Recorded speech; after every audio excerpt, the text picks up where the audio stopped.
ब्रह्ममुरारिसुरार्चितलिङ्गम् निर्मलभाषिता शोभितलिङ्गम् जन्मज दुःखविनाशकलिङ्गम्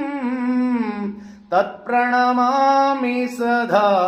शिवलिङ्गम् देवमुनिप्रवरार्जितलिङ्गम् कामदहन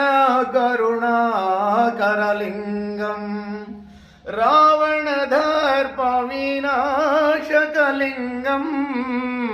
तत्प्रणमामि सदा शिवलिङ्गम् सर्वसुगन्धशुलेपितलिङ्गम्